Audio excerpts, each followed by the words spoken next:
मराठा आरक्षणाकरता पुकारलेल्या जरांगेंच्या आंदोलनाचा आजचा 5वा दिवस. काय तोडगा निघतो हे बघायचं.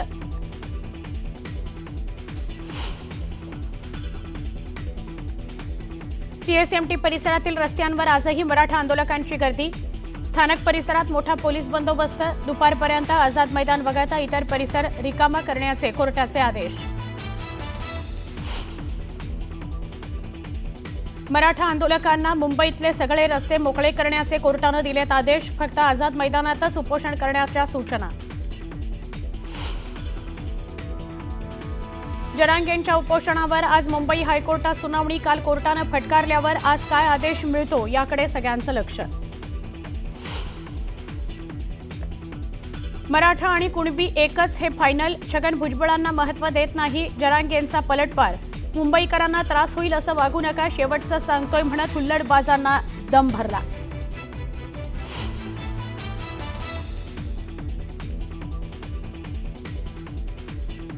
ओबीसींच्या वाट्यात दुसरे वाटेकरी नको. छगन भुजबळ यांचं वक्तव्य. ओबीसींवर अन्याय झाल्यास मुंबईत धडक, भुजबळांचा इशारा.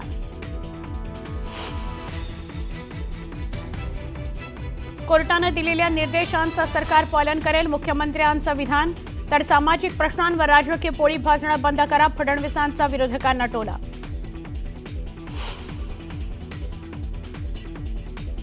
मराठा आरक्षणाकरता राज्य सरकार एक नवीन जीआर काढण्याच्या तयारीत. जीआरच्या मसुद्याचं काम अंतिम टप्प्यात. मंत्रिमंडळ उपसमितीतल्या सूत्रांची माहिती.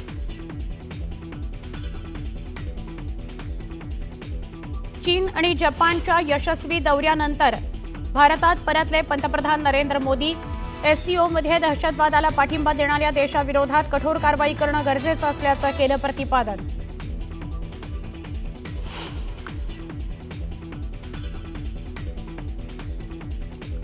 महाराष्ट्राचा पंजाबच्या 9 जिल्ह्यातील 1300 पेक्षा जास्त गावांना फटका. महापुराचा पंजाबच्या गावांना फटका. मदत आणि बचाव कार्य सुरू.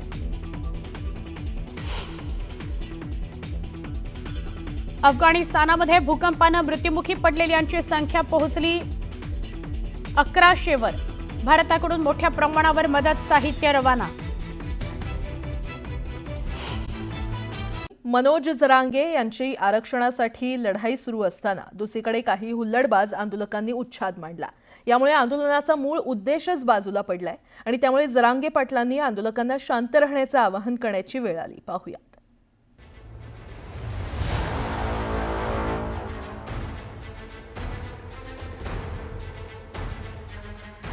सीएसएमटी आणि परिसरात हुल्लडबाजांनी त्यांच्या वर्तणुकीनं मराठा आरक्षणाच्या आंदोलनाला बट्टा लावला.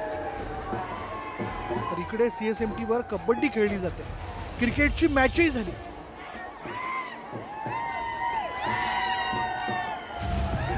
कवायतीसह काही मर्दानी खेळही या ठिकाणी हुल्लडबाजांकडून खेळले गेले. उठाबशाही पाहायला मिळाल्या. जुगजुग गाडीचा खेळही हुल्लडबाजांनी खेळला. हुल्लडबाज फुगडी खेळत असल्याचं दृश्यही पाहायला मिळालं.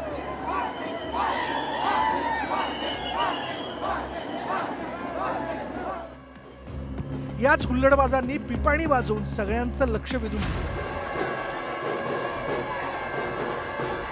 तर काहींनी रमीचा डावही मांडला. हे कमी होतं की काय म्हणून लोकलच्या ट्रॅकवरही हुल्लडबाज उतरले. मोटरमधला नाहक त्रासही देण्यात आला. लोकलवर पोस्टर लावले गेले. सीएसएमटीच्या परिसरात काही बसही रोखण्याचा प्रयत्न करण्यात आला. या कृत्यामुळे आंदोलनाबाबत असलेली मुंबईकरांची सहानुभूती गमावण्याची शक्यता निर्माण झाली. जरांगे पण स्वतः आझाद मैदानावर बसलेले आहेत. मला वाटतं सगळ्या मराठी बांधवांनी आझाद मैदानावरच गेलं पाहिजे आणि त्या आंदोलनामध्ये आपला सहभाग नोंदवला पाहिजे. आपण मुंबईला आलो कशा करता, त्यामुळे मुंबईकरांची हाल नको, आपल्याला आपली बदनामी नको. ज्याचं रक्त भगवा आहे, ज्याच्या गळ्यात भगवा आहे, आपण कधीच कुठे धिंगाणा घालणार नाही, कुठली चोरी करणार नाही, कुठल्या माता भगिनींकडे वाकड्या नजरेने बघणार नाही. ह्यालाच तर छत्रपती शिवरायांचे मावळे म्हणतात. हीच तर आपली ओळख आहे.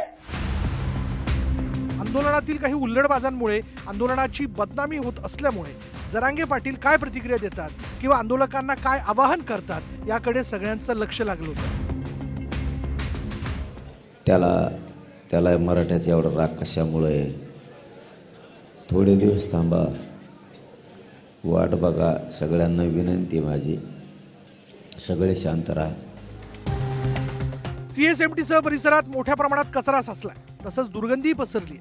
याचा अर्थ CSMT मध्ये आंदोलकांनी येऊ नये असा होत नाही. पण CSMT असो किंवा आझाद मैदान, सर्वच परिसरात क्षमतेपेक्षा जास्त आंदोलक जमलेत. त्यामुळे सुविधांवरही मर्यादा आल्यात. एकंदरीतच काही हुल्लडबाज आंदोलकांमुळे मराठा आरक्षणाचं आंदोलन चर्चेत राहण्याऐवजी त्यांनी घातलेला गोंधळच बातमीचा विषय झालाय. Bureau report, news 18 Lokmat.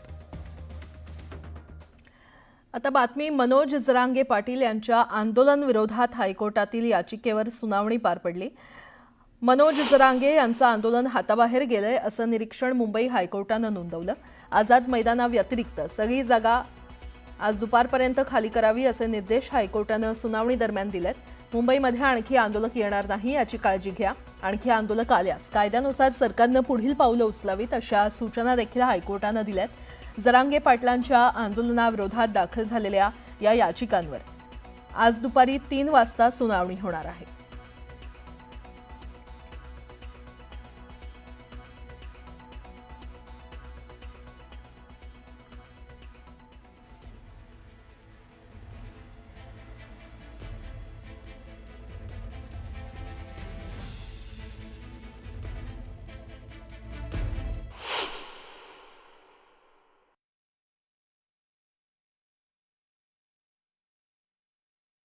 तरी मी लोकांना सांगण्यासाठी उठलो की शांत राहा. न्यायदेवता न्याय करल. ते सुद्धा पोरं रस्त्यावरच्या ग्राउंडवर जाऊन झोपतील, ग्राउंडवर राहतील, शांततेत सगळं करतील. आम्ही न्यायालयाचे नियमाचं सगळं पालन करू आणि त्यांनाही सांगतो तुम्ही पण पालन करा.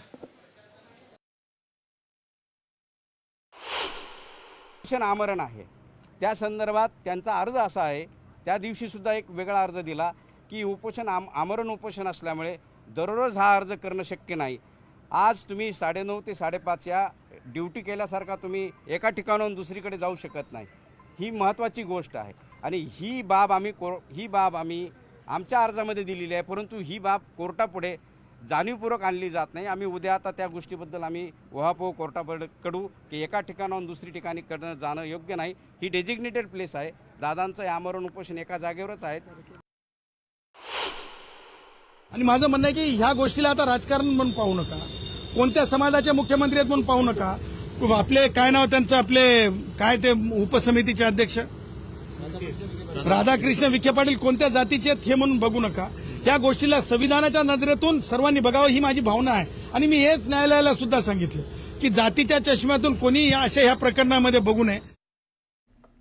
दरम्यान आंदोलक आरोपी नाहीत, पण सरकारनं गैरसोय केल्याचं जरांगे पाटील यांचे वकील म्हटलेले आहेत. या बातमीकडे आपलं लक्ष असणारच आहे. उच्च न्यायालयानं आंदोलकांनी आझाद मैदानातच बसावं, इतरत्र फिरत बसू नये, तसंच मुंबईतील रस्ते खाली करावेत अशा सूचना केलेल्या आहेत. आंदोलकांनी मंगळवारी दुपारपर्यंत मैदान रिकामं करावं आणि रस्त्यांवरील वाहतूक सामान्य व्हावी अशा सूचना त्यांनी केल्यात. मराठा आंदोलकांची सर्व वाहनं नवी मुंबईतल्या APMCमध्ये हलवण्याच्या सूचना देण्यात आल्यात. जरांगे यांच्या आंदोलनामुळे दक्षिण मुंबईतील अनेक भागातील वाहतूक व्यवस्था कोलमडली आहे. आंदोलकांमुळे CSMT, फोर्ट, चर्चगेट आणि मंत्रालय या परिसरात हजारोंचा जमाव जमलेला आहे. CSMTकडे जाणारे सर्व रस्ते बंद असल्यानं त्याचा फटका मुंबईकरांना बसतोय.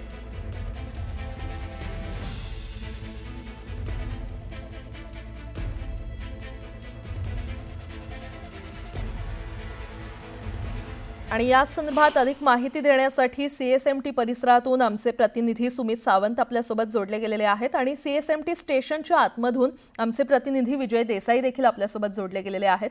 सगळ्यात आधी सुमित, तुमच्याकडे येते. काय नेमकं आज घडतंय? कारण उपोषणाचा मनोज जरांगे यांचा 5वा दिवस आहे. नेमकं आता आंदोलक कोणत्या भूमिकेत आहेत?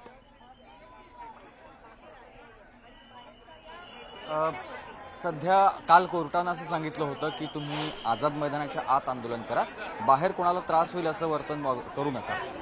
हे दृश्य आपण बघतोय CSMT स्थानकाच्या बाहेरची आहेत. आणि इथे देखील सध्या हे आंदोलन सुरू झालेलं आहे. पुन्हा एकदा सगळी मंडळी रस्त्यावर आलेली आहेत. पोलिसांकडून आवाहन केलं जात आहे की इथे कोणीही वाहनं उभी करू नका, कोणीही इथे थांबू नका, जेणेकरून वाहतुकीवर अडथळा निर्माण होणार नाही. मात्र आपण बघतोय काही टेम्पो देखील इथे आलेले आहेत. जेवण सगळं घेऊन आलेले हे टेम्पो आहेत. याच टेम्पोमधून वेगवेगळ्या राज्यभरातल्या भागामधून जेवण, कोणी फळं काही आणलेले आहेत, त्याचं वाटप इथेच होत आहे आणि सगळे मराठा बांधव देखील रस्त्यावरच आपल्याला असलेले पाहायला मिळतात. हे आंदोलन 5वा दिवस आहे. 5व्या दिवसाच्या ह्या दरम्यान आता पोलिसांनी देखील राज्य राखीव पोलीस दल, त्याचबरोबर इतर RAF जे केंद्रीय आस्थापना आहेत त्यांचे देखील सगळे जवान तैनात आहेत आणि लोकांना आवाहन करतात रस्त्यात वाहतुकीला अडथळा ठरू नका. मात्र पुन्हा एकदा तीच स्थिती आपल्याला दिसतेय. खरं तर आजचा 5वा दिवस आहे आंदोलनाचा आणि जरांगेंच्या मागण्या आहेत त्या मागण्यांचा जोपर्यंत पूर्तता होणार नाही तोपर्यंत आपण आंदोलनावर ठाम आहोत, अशी भूमिका काल जरांगेंनी घेतली. त्यांची काल तब्येत देखील ढासळलेली होती. रात्री अचानक त्यांना बराच त्रास होत होता. त्यामुळे जोपर्यंत आपल्याला हे काही मिळणार नाही किंवा आपल्या अंमलबजावणी होणार नाही निर्णयाची, तोपर्यंत आपण आंदोलनावर ठाम आहोत आणि हे आंदोलन आणखी तीव्र होईल असं काल जरांगे देखील म्हणाले होते. आणि कदाचित कोर्टानं आदेश दिल्यानंतर देखील आपण बघतोय आंदोलन किंवा इथे जे रस्त्यावर येणारी जी मंडळी आहेत ती काही बाहेर जात नाहीयेत. सूचनांचं पालन तसं होत नाहीये. त्यामुळे आता आंदोलनाला काय नेमकं आंदोलनाला वळण मिळतंय हे पाहणं देखील महत्वाचं असेल. बरं सुमित, असेच थांबा. विजय देसाई देखील आपल्यासोबत जोडले गेलेले आहेत, जे CSMT स्टेशनच्या आतमध्ये आहेत. विजय, खरं तर काल आपण दिवसभर पाहिलं कशा पद्धतीनं हे आंदोलक हुल्लडबाजी करत होते या संपूर्ण परिसरात. आज नेमकं तिथे काय घडतंय? प्राजक्ता, मी आता आलो आहे छत्रपती शिवाजी टर्मिनसच्या प्लॅटफॉर्मवरती आणि या प्लॅटफॉर्मवर आता मराठा आंदोलकांनी गर्दी केलेली आहे. मी आता दाखवतो की या ठिकाणी ही जी ट्रेन आहे ही आत्ताच ट्रेन आलेली आहे. चाकरमानी आता मुंबईला येऊ लागलेले आहेत. परंतु काही ठिकाणी जर आपण पाहिलं तर जे आंदोलक जे आहेत अजूनही प्लॅटफॉर्मवर आहेत आणि त्या ठिकाणी झोपलेले आहेत. त्यांना आता उठवण्याचं कारण आता ही मुंबई धावू लागलेली आहे. आठवड्याचा हा दुसरा दिवस आहे.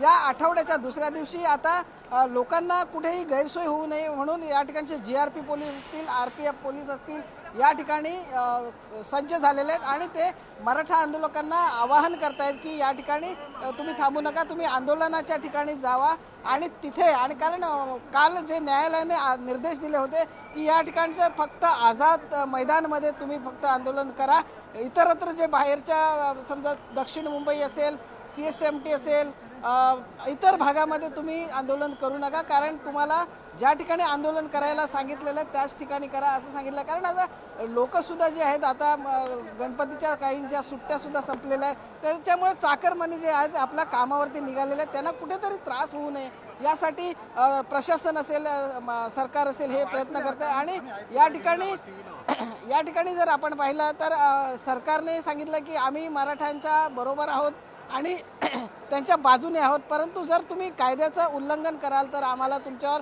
नाविलाजाने हायकोर्टाच्या आदेशाने कारवाई करावी लागेल असा सुद्धा इशारा दिलेला आहे. त्यामुळे आजची जी परिस्थिती आहे कालच्यापेक्षा तरी बरी आहे असं म्हणायला लागेल.